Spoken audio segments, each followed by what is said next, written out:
अब हम लोग ये क्वेश्चन करना स्टार्ट करते हैं।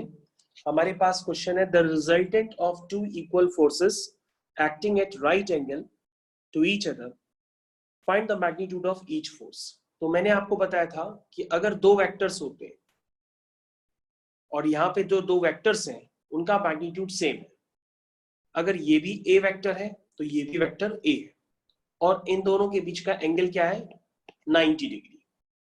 और मैंने बताया था कि अगर दो वेक्टर्स हो उनके बीच का एंगल गिवन हो तो उनका रिजल्टेंट ठीक उसके बीचों बीच होता है।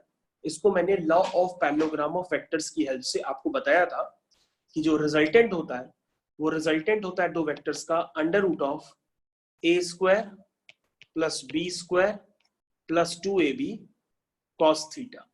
ये वाला टर्म मैंने आपको बताया था। तो यहां पर सबसे पहले हम लोग के पास याद रखिएगा कि जो रिजल्टेंट है वो गिवन है।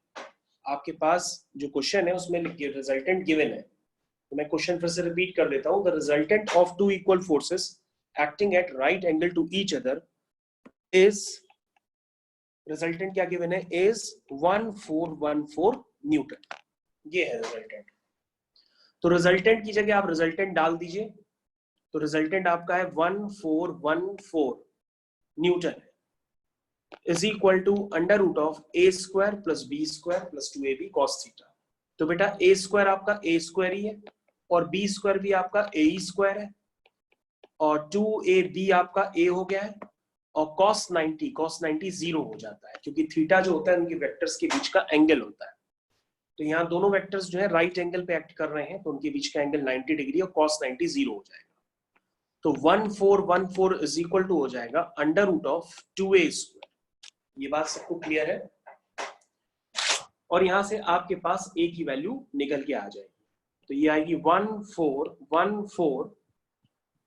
यहां से इसको लिख लीजिए, ये क्या हो जाएगा, ये हो जाएगा √2a। तो a की वैल्यू आ जाएगी 1414 डिवाइड बाय √2। तो ये इस क्वेश्चन का आंसर ये होगा। इसको आप सिंप्लीफाई भी कर सकते हैं।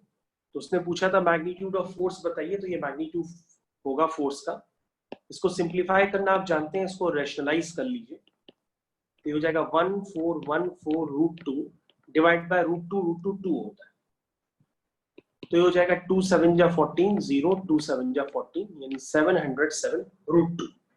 और फोर्स की यूनिट जो होती है वो न्यूटन होती है, तो उसके आगे एन लिख दीजिए।